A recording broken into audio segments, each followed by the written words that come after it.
माने भन्थे नि त उनले, माने होलान् भन्ने ठानेको माने रहेछ। क्रियाको अवलोकन गऱ्यौँ। यो बारेमा मैले धेरै भन्नु केही पनि छैन।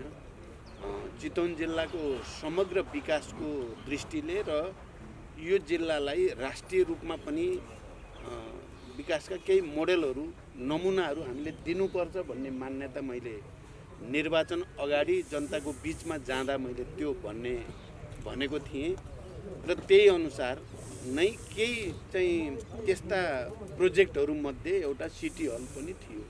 त्यो त्यति बेला चर्चामा पनि थियो र मैले यो सिटी हल देशकै एउटा महत्त्वपूर्ण सिटी हलको रूपमा विकास गर्नुपर्छ भन्ने सोचेर यो खालि चितवन जिल्लाको लागि मात्रै होइन, देशको मध्यभागमा भएको हुनाले र यातायात अरू हरेक दृष्टिकोणले निमित सुविधा भएको हुनाले यहाँ त्यस खालको सिटी हल भइदियो भने देशभरिका विभिन्न कार्यक्रम गर्न पनि अनुकूल हुन्छ भन्ने सोचेर झन्डै 2 वर्ष जति त निकै ठुलो सङ्घर्ष गर्नु पर्यो। यो सिटी हलको कुरा पहिला उता थियो, के अरे क्यान्सर हस्पिटलको पछाडि चाहिँ गर्ने कुरा थियो। त्यसको निम्ति पनि लामै कसरत चल्यो, तपाईँहरूले थाहा पाइसक्नु भएको छ। अनि त्यसपछि यहाँ बनाउने बारे जब चर्चा आयो त्यसको निम्ति पनि धेरै नै मेहनत गर्नु पर्यो र यो जग्गा प्राप्तिको लागि यो त अब प्राइम ठाउँ भयो। योभन्दा सेन्टर त अरू हुन सक्दैन भरतपुरमा। यस्तो ठाउँमा बनाउने बारेमा जिल्ला समन्वय समितिको भूमिका महत्त्वपूर्ण थियो। खास गरी कृष्ण डल्लाकोटीजीको भूमिका महत्त्वपूर्ण थियो। उहाँले बडो सहृदयताका साथ एउटा राम्रो सद्भावको साथ यहाँ बनाउनु उचित हुन्छ भनेर जो सहयोग गर्नुभयो र आवश्यक प्रक्रिया पुरा गर्न मद्दत गर्नुभयो, म उहाँलाई धन्यवाद भन्न चाहन्छु। भरतपुर महानगरपालिका त लगातारै लागि नै राख्यो। म मेयर लगायत सबै जनप्रतिनिधिहरूलाई पनि विशेष धन्यवाद भन्न चाहन्छु। अब यो वातावरण बनाउन पत्रकार साथीहरू र यहाँका जनताको पनि ठुलै भूमिका छ। अहिले म अरू नकारात्मक त म कुरा अहिले केही नै गर्दिनँ, तर एउटा विडम्बना कहिलेकाहीँ के हुँदो रहेछ भने झन्डै 2.5-3 वर्ष मेहनत गरेर यो सिटी हल बनाउने कुरा र यसको निम्ति बजेट राख्ने कुरामा मेरो प्रधानमन्त्रीसँग धेरै ठुलो बहस र सङ्घर्ष पर्यो। उहाँ त्यसको पक्षमा हुनुहुन्थेन। यहाँ ठुलो सिटी हल बनोस् भन्नेमा उहाँ हुनुहुन्थेन। तर अहिले विडम्बना किन उहाँले आएर शिलान्यास गर्नुभयो। मलाई खुसी पनि छ एक अर्थमा त। उहाँ 2-3 वर्ष नबनाउनको लागि मेहनत गरे मान्छे आएर शिलान्यास गर्नुभयो। यो मैले चाहिँ मेरो र चितवनवासी जनताको यहाँ जनप्रतिनिधिको जित ठानेको छु। म केपी नै आएर विरोधी नै आएर चाहिँ शिलान्यास गरिदिने भने त ठुलो कुरा हो नि। यति चाहिँ मैले भने अहिले आउँदा आउँदै पनि कस्तो विडम्बना भयो, जसले चाहिँ मानव ल्याएर शिलान्यास गर्ने भनेको थिएँ। मैले तपाईँलाई यति भन्न चाहन्छु। सिटी हल बाहेक अब यो धुलोले चाहिँ सबै बिरामी हुने जस्तो भयो। मैले 5 वर्षभित्र मूल बाटोहरू जति सबै पिच गराउने र धुलोमुक्त बनाउने मेरो प्रतिबद्धता भनेर पनि मैले त्यति बेला भनेको थिएँ र मेरो ध्यान सङ्घीय सरकारको तर्फबाट पनि, प्रदेश सरकारको तर्फबाट पनि र स्थानीय सरकार महानगरपालिकाबाट पनि प्राथमिकताका साथ धुलो जतिलाई चाहिँ पिच गराउनेतिर मैले जोड गरेँ र हिजो मात्रै म चाहिँ एक चक्कर लगाएँ यहाँ भरतपुरबाट चाहिँ जगतपुर हुँदै उता गोलाघाटको नजिक पुगेर, गोलाघाटै त गइएन, गोलाघाटको नजिक पुगेर अनि पटियानी हुँदै यहाँसम्म आउँदा म चाहिँ सन्तुष्ट छु। वास्तवमा जे सपना देखिएको हो त्यसअनुसार बाटोहरू बनेको, सबैतिर ती विस्तार पनि भएको, सुदृढ पनि हुँदै गएको र कतिपय फेरि बन्ने प्रक्रियामा नै भएको हेर्दा राजनीतिक स्थिति सामान्य रहने हो भने मैले भनेअनुसार 5 वर्षभित्र सबै मूल सडकहरू चाहिँ चितवनका यो मेरो निर्वाचन क्षेत्रभित्रका सबै पिच हुने मैले सुनिश्चित देखेँ। यस अर्थमा चाहिँ पूर्वाधार विकासको दृष्टिकोणले महत्त्वपूर्ण नै यो भयो भन्ने लागेको छ। अब सिटी हलको साथसाथै यहाँ अहिले 6 लेनको बाटो बनाउने कुरामा पनि हामी सबैको मेहनत परेको हो। मेरो पनि धेरै नै मेहनत परेको त्यसमा पनि। त्यो पनि सजिलोसँग भएको चाहिँ होइन, तर अहिले त्यसको काम पनि राम्रोसँग अगाडि बढेको चाहिँ देख्दा मलाई खुसी छ, म सन्तुष्ट छु। तर यतिले पुग्छ भन्ने चाहिँ होइन। अब हामीले यहाँ कृषिमा आधुनिकीकरण गर्ने, कृषि उत्पादन वृद्धि गर्ने, वैज्ञानिक चाहिँ खेती प्रणालीतिर जाने, सहकारीतिर लैजाने यो सिँगै काम बाँकी छ, ताकि हाम्रो आम युवाहरूलाई रोजगारी दिने हिसाबले कृषिमा आधारित उद्योगहरू, मैले चितवनमा हेर्दा कृषिमा आधारित उद्योगहरू स्थापनाको प्रचुर सम्भावना देख्छु मैले। त्यहाँ त्यस खालका उद्योगहरू स्थापना गर्ने कुरा या ठुला केही परियोजनाहरू चाहिँ अगाडि ल्याउने कुरा, यसको आवश्यकता चाहिँ अहिले पनि कायमै छ। र मैले फेरि चितवन जिल्ला मात्रै मैले त्यति बेला भनेको पनि थिएँ, मैले एउटा पार्टीको अध्यक्ष हुनुको नाताले, पूर्व प्रधानमन्त्री हुनुको नाताले मैले देशभरिको विकासको बारेमा पनि विचार गर्नुपर्ने हुन्छ। पक्कै पनि म जहाँबाट निर्वाचित भएर गएँ त्यो क्षेत्रप्रतिको मेरो जिम्मेवारी एउटा विशिष्ट छ, विशेष जिम्मेवारी त हुन्छ नै, तर मेरो साथसाथै राष्ट्रिय जिम्मेवारी पनि छ। समग्र देशलाई कसरी लैजाने, विकासको कस्तो मोडेल बनाउने भन्ने पनि छ। अब हामीले त्यति बेला निर्वाचनको बेलामा जुन घोषणापत्र तयार पार्यौँ, मलाई लाग्छ तपाईँ पत्रकार साथीहरूले मोटामोटी सबैले हेर्नु भएको छ, बुझ्नु भएको छ भन्ने लाग्छ। त्यो घोषणापत्र तयार पार्दा मेरो अलि धेरै नै मेहनत आफ्नै पनि परेको छ, अरू साथीहरूको पनि परेको छ। त्यसअनुसार हामीले सबै क्षेत्रमा विकासको एउटा समाजवादी मोडेल, सामाजिक न्यायसहित विकासलाई गति दिने मोडेलको कुरा गरिएको छ। त्यसमा प्राथमिकताको क्रममा गर्दा चाहिँ कृषिमा आधुनिकीकरण, व्यवसायीकरण र यान्त्रिकीकरणको कुरा गरिएको छ। र त्यो मार्फत चाहिँ हामीले किसानहरूको जीवनलाई चाहिँ समृद्ध बनाउने एउटा अभियान चलाउने कुरा गरिएको छ। हामीले उद्योगको कुरा गर्दा मुख्यतः युवाहरूलाई रोजगारी दिने खालको र कृषिमै आधारित उद्योगहरूलाई प्राथमिकता दिनुपर्छ भन्ने कुरा गरिएको छ। हामीले त्यसै गरी हामीसँग भएका प्राकृतिक साधन स्रोतको अधिकतम सदुपयोग, जस्तो जल, जमिन, जडीबुटी जस्ता चिजहरू जो प्रकृतिले हामीलाई दिएको छ, तिनको अधिकतम सदुपयोग गरेर देशैभरि विकासको एउटा नयाँ प्रक्रियातिर जाने कुरा गरिएको छ। हामीले फेरि अहिलेको जमानामा निजी क्षेत्र, सार्वजनिक क्षेत्र र सहकारी क्षेत्रसँग समन्वय नगरिकन, अझ मुख्यतः निजी र सार्वजनिकको बिचमा राम्रो सहकार्य नभइकन अहिलेको दुनियाँमा विकासलाई गति दिन सकिँदैन। सरकार एक्लैले, राज्य एक्लैले गर्छु भनेर हुने जमाना अहिले छैन। निजी क्षेत्रसँग सहकार्य गर्ने, निजी क्षेत्रसँग सहकार्य भनेको मुख्यतः देशभित्रकै निजी क्षेत्रसँग भएको पुँजीको अधिकतम सदुपयोग गर्ने गरी उनीहरूलाई लगानी मैत्री वातावरण बनाउने कुरा हो। देशभित्रको निजी क्षेत्रलाई लगानी मैत्री वातावरण बनाएर उनीहरूलाई नाफा हुन्छ भन्ने कुराको सुनिश्चित दिएपछि मात्रै फेरि विदेशी लगानी भित्रिने हो।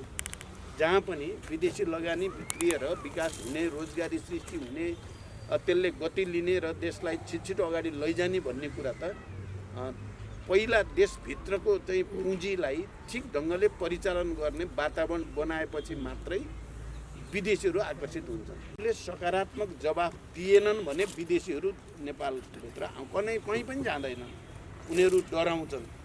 त्यसो भएर पहिला त हामीले हामीसँग भएका व्यवसायीहरूलाई, निजी क्षेत्रका त्यस्ता उत्पादनकर्ताहरूलाई विश्वासमा लिन सक्नु पर्यो। त्यसपछि मात्रै ठुलो पैमानामा, ठुलो मात्रामा विदेशी लगानी भित्र्याउन सकिन्छ भन्ने कुरा पनि हामीले घोषणापत्रमा त्यसलाई राखेका छौँ। विकास त अब पुँजीवादले पनि गर्छ, विकास समाजवादले पनि गर्छ, तर हामीले विकासको कुन मोडेल भन्दा त हामीले सामाजिक न्यायसहितको, निजी, सार्वजनिक र सहकारीको समन्वय, सामाजिक न्यायसहितको, जसरी हाम्रो संविधानले समाजवाद उन्मुख राज्यको परिकल्पना गरेको छ, त्यसमा हाम्रो सर्वसम्मत जस्तै छ। संविधान बनाउने बेलामा देशका सबै राजनीतिक दलहरूले नै समाजवाद उन्मुख राज्य भन्ने कुरामा कसैको पनि विमति छैन। त्यसकारण हामीले सामाजिक न्यायसहितको विकासको कुरा गरेका हौँ। अब विचार र नेतृत्व भन्ने कुरा विकासको निम्ति झन्डै निर्णायक कुरा जस्तै हुँदो रहेछ। कुन विचारद्वारा निर्देशित भएर विकास गर्ने भन्ने कुरा र अनि कसको नेतृत्वमा विकास गर्ने भन्ने कुरा पनि महत्त्वपूर्ण कुरा हुँदो रहेछ। जसरी नेपालमा युद्धलाई शान्तिमा रूपान्तरण गर्ने कुरा, शान्तिलाई संविधान सभामा रूपान्तरण, संविधान सभालाई सङ्घीय लोकतान्त्रिक गणतन्त्रमा रूपान्तरण, सङ्घीय लोकतान्त्रिक गणतन्त्रलाई फेरि आम निर्वाचनमा रूपान्तरण र निर्वाचन मार्फत एउटा समावेशी लोकतन्त्र र समानुपातिक प्रतिनिधित्व प्रणाली अन्तर्गत विकास। हाम्रो जिस्टमा भन्दा, एकदम कम्प्रिहेन्सिभ रूपमा भन्दा, हाम्रो संविधानले परिकल्पना गरेको र यो सबै प्रक्रियामा युद्धलाई शान्तिमा, शान्तिलाई संविधान सभामा, संविधान सभालाई गणतन्त्रमा, गणतन्त्रलाई समावेशी लोकतन्त्रमा र निर्वाचनमा लैजानेमा तपाईहरुलाई थाहा छ, मलाई नेपाली जनताले देशभरिबाट पनि र चितवनको जनताले पनि साथ दिएर मैले झन्डै नेतृत्वकै भूमिका मैले खेल्ने अवसर प्राप्त गरेँ। यो सबै प्रक्रियामा एउटै व्यक्तिले नेतृत्व गर्ने भनेको दुर्लभ कुरा हो। यो दुर्लभ काम चाहिँ हामीले गरेकै हो। तर अब चाहिँ देशमा स्थायित्व चाहिन्छ, राजनीतिक स्थायित्व विकासको निम्ति भनेर नै म आफैले पार्टी एकताको प्रस्ताव राखेको पनि मलाई लाग्छ तपाईहरुलाई थाहा छ। मैले धेरैचोटि भनेको पनि छु। यो केपीजीले राखेको प्रस्ताव थिएन, यो मैले राखेको प्रस्ताव थियो। हामी गठबन्धन गरेर चुनावमा जाउँ र पार्टी एकताको सङ्कल्प गरौँ। त्यसो भएपछि यो देशमा अब राजनीतिक स्थायित्वको नेतृत्व पनि कम्युनिस्ट पार्टीले गर्छ, विकासको नेतृत्व पनि कम्युनिस्ट पार्टीले गर्छ। जनताले चाहिँ हामी गठबन्धन र पार्टी एकता गरेर गयो भने जनताले हामीलाई भरोसा गर्छन् भनेर म प्रस्ताव राख्ने मान्छे परेँ। तर अहिले 3 वर्षपछि यो पार्टी विभाजित भएको, यो संविधान सङ्घीय लोकतान्त्रिक गणतन्त्र नै धरापमा परेको एउटा विडम्बनापूर्ण स्थितिको सामना हामीले गरिराखेका छौँ। अहिले यो दुर्भाग्यपूर्ण कुरा हो, विडम्बना हो। तर त्यस्तै भयो। जसले गणतन्त्रको आन्दोलनमा यो हुनै सक्दैन भने त्यही मान्छेको हातमा गणतन्त्रको नेतृत्व गयो। जसले समावेशिता समानुपातिक हुन हुँदैन भने त्यही मान्छेको हातमा नेतृत्व जाँदा हामीले परिकल्पना गरेको घोषणापत्रमा जसरी जनताको अगाडि प्रतिबद्धता गरिया थियो, हामीले यो देशका किसानको त भइ नै हाल्यो, युवाहरूको रोजगारीको कुरा, महिलाहरूको आत्मसम्मान र संरक्षणको कुरा, विकासको कुरा, या मधेसी आदिवासी जनजाति, दलित, महिला, मुस्लिम सबै समुदायको आत्मसम्मानको कुरा, समानताको कुरा गरे हो। हामीले त्यसैको निम्ति लडेको पनि हो। तर अहिले यी सबै धरापमा गएको स्थिति छ।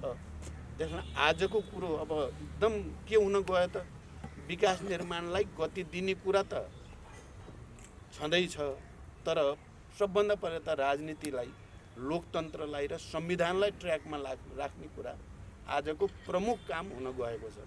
हामी सबै नेपालीहरूले यति बेला झन्डै 70-71 वर्षदेखि लडेर चाहिँ प्राप्त गरेको उपलब्धिको रक्षा गर्ने, त्यो उपलब्धि भनेको संविधान नै हो, सङ्घीय लोकतान्त्रिक गणतन्त्र नै हो, समावेशिता नै हो र विकासको एउटा नयाँ मोडेलतिर देशलाई लैजाने जसरी संविधानले परिकल्पना गरेको छ त्यसअनुसार लैजाने कुरा नै प्राथमिक कुरा हो। र आज एकातिर यो मैले भने दुर्भाग्यपूर्ण विडम्बना भयो, यस्तो नहुनु पर्थ्यो। अब अर्कोतिर फेरि खुसीको कुरा के छ भने फेरि नेपालमा सबै सकारात्मक ढङ्गले सोच्ने लोकतन्त्रवादी या संविधानवादका पक्षधर सबै राम्रो दिमाग भएका मान्छेहरू चाहिँ फेरि प्रधानमन्त्री केपी ओलीले जो संसद विघटन गर्ने र देशलाई निकै ठुलो अप्ठ्यारोमा हाल्ने काम गर्नुभयो त्यसको विरुद्ध छन्। सबै नै त्यसको विरोधमा छन्। सबै राजनीतिक दल यो असंवैधानिक र अलोकतान्त्रिक भन्नेमा त एकमतै जस्तो छन् केपीको समूह बाहेक। र नेपालका राम्रा बुद्धिजीवीहरू जसको दिमाग चाहिँ यो राष्ट्रका प्रति, नेपाली जनताको हित र विकासका प्रति जवाफदेहीपूर्ण ढङ्गले सोच्छन्, ती सबै दिमागहरू यो बेठिक भयो, यसलाई सच्याउनु पर्छ भन्नेमा छ। त्यहाँ तपाईँ हामी ठुल्ठुला बुद्धिजीवीहरू, प्राध्यापकहरू भनौँ, शिक्षक कर्मचारी नै भनौँ, संविधानविदहरू, कानुनविदहरू, हिजोका पूर्व प्रधान न्यायाधीशहरू, निर्वाचन आयोगका हिजोका सबै पूर्व प्रमुख आयुक्तहरू, देशभरिका चाहिँ आम जनसमुदायले नि के बुझ्यो भने दुर्घटनातिर देश हालेकै रहेछ भन्ने बुझेका छन्। म तपाईँहरूसँग बडो प्रष्टसँग भन्न चाहन्छु, मैले बुझेकोमा केपीजीसँग भएका पनि 90% प्रतिनिधि सभाका सदस्य सांसदहरू विघटनका विरुद्ध छन्। बिचरा उहाँहरूलाई बोल्न गाह्रो भएको छ। अब गुटमा भइयो, गुटमा भएपछि गुट भन्ने खतरनाक चिज हो क्या। गुटमा भएपछि चाहिँ अब अप्ठ्यारो छ। तर मैले धेरै सूत्रबाट उहाँहरूबाटै थाहा पाएको चाहिँ 90% बर्बाद पार्नुभयो केपीले, कदम डुबाउनु भयो देशलाई भन्ने चाहिँ केपीजीकै 90% सांसद छन्। तपाईँहरू सोध्नुभयो भित्र कोठा राखेर, साँच्चै तपाईँलाई मन परेको त यो भने हुँदा खाँदाको 2 वर्ष बाँकी भएको सांसद अब जितिने चाहिँ सम्भावना पनि एकदम कम छ। कसलाई मनपर्छ यस्तो कुरा? त्यही यो त घात भएको छ भन्ने सबैलाई नै लागेको छ। यो चाहिँ राम्रो कुरा हो। फेरि सिँगै राष्ट्र एकताबद्ध छ। अदालतले यो सबै जनभावना बुझेको पनि छ, संविधान बुझेको छ र संविधानको मर्म भावना र जनभावना अनुसार नै संसद पुनर्स्थापना हुन्छ। म त्यो विश्वास मैले पटक पटक व्यक्त गरेको छु र हाम्रा अरू सबै संवैधानिक निकायहरूले पनि सकारात्मक ढङ्गले नै सोध्छन् भन्ने विश्वास हामीले गरेका छौँ। यदि त्यहाँ हाम्रो पुरातत्व अन्वेषणबाट त्यो प्रमाणित भयो भने मेरो निर्वाचन क्षेत्रमा अयोध्या हो, मेरै निर्वाचन क्षेत्रमा राम जन्मेको हो भन्ने पुष्टि भयो, त्यसलाई स्थापित गर्न सकियो भने नेताहरूमध्ये सबभन्दा खुसी हुने त मेरै भागमा पर्छ नि त। म त्यसको किन विरोध गर्ने? पुष्टिकरणतिर लाग्नु उहाँले चाहिँ खोजेको चाहिँ प्रचण्ड सिद्ध्याउनलाई त्यो ल्याएँ भन्ठान्नु भएको छ। उहाँले प्रचण्ड त झन् खुसी हुन्छ नि आफ्नो निर्वाचन क्षेत्रमा अयोध्या र राम मन्दिर भयो, के अरे राम जन्मेको प्रमाणित भएमा। मेरो चुनौती उहाँलाई के हो भने तपाईँ त्यस्तो कुरा त बडो ब्लफ दिनुभएको छ। पुरातात्विक अन्वेषण गरेर त्यसलाई स्थापित र प्रमाणित गर्न तपाईँले के गर्नुभयो? त्यहाँ चाहिँ एउटा माफ नमार्ने, सिनको नभाँच्ने, हो हल्ला चाहिँ ठुलो गर्ने, हो हल्ला नगरेर प्रमाणित गर्न लाग्नुहोस्। म सबभन्दा अगाडि बढेर तपाईँलाई सहयोग गर्छु भनेको छु मैले। त्यही कारण राम मन्दिरको कुरा खालि पोलिटिक्स गर्नको लागि र प्रचण्ड सिद्ध्याउने अभियान चलाउँछु भन्ठान्नु भएको छ। त्यसले उहाँ नै गड्डामा पर्नुहुन्छ।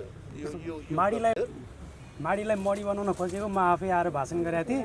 पछि चाहिँ प्रचण्डले दिएनन्, प्रचण्ड चाहिँ त्यो गर्ने खालका रहन्छन् भन्ने खालको प्रतिक्रिया आएको थियो भाषण गर्दा। अब उहाँले भनेको सबै कुराको त म जवाब दिन चाहन्न है। मैले अहिले यो सिटी हलको सन्दर्भमा, यो 6 लेन बाटोको सन्दर्भमा भनि नै सकेँ। उहाँ रोक्न बल गर्नुहुन्थ्यो, म चाहिँ ल्याउन बल गर्थेँ र जितेको हामीले जित्यो। चितवनको जनताले, जनप्रतिनिधिले जिते हो र यो आइपुग्यो हो। अब माडीलाई मणि बनाउने कुरा हामीले गरेकै हो र यसमा पनि उहाँ नै दोषी हुनुहुन्छ। प्रधानमन्त्री नै मुख्य दोषी हुनुहुन्छ। जति गर्न पर्ने त्यति गर्न नसकेको भन्ने हो भने, मेरो तर्फबाट भन्ने हो भने माडी गएर अहिले हेऱ्यो भने त्यहाँ बनिरहेका बाटोहरू, त्यहाँ बनिरहेका पुलहरू र त्यहाँ विकासको एउटा लहर जो सुरु भएको छ र त्यहाँ फेरि कृषिमा पनि विविधीकरण गर्ने र त्यहाँ विकास गर्ने युवाहरूमा पनि जो जागरण पैदा भएको छ।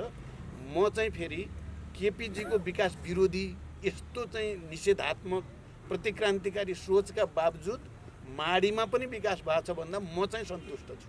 त्यो विकास भएको छ। सुकुम्बासीको कुरा गर्नुभयो, भूमि सम्बन्धी कुरा है। पहिला सुरुमा अब कृषि र भूमि सम्बन्धी मन्त्रालय एउटै थियो है। कामहरू हामीले गम्भीर रूपले अगाडि बढाउन खोजेका थियौँ। सायद हाम्रो प्रधानमन्त्रीलाई मैले भूमि सम्बन्धी र कृषि सम्बन्धी विकास गर्न, म त कृषिको विद्यार्थी नै पढेँ, एग्रिकल्चर पढेको। त्यसो भएको हुनाले मैले चाहिँ अब यो छिटो विकास गर्ने भयो भनेपछि तपाईँहरू यो कुरा पनि अब आज त म भन्न मिल्ने भयो, किन पहिला त भन्न अप्ठ्यारो थियो। कुरा भन्नुभयो त कृषि र भूमि एउटै थियो।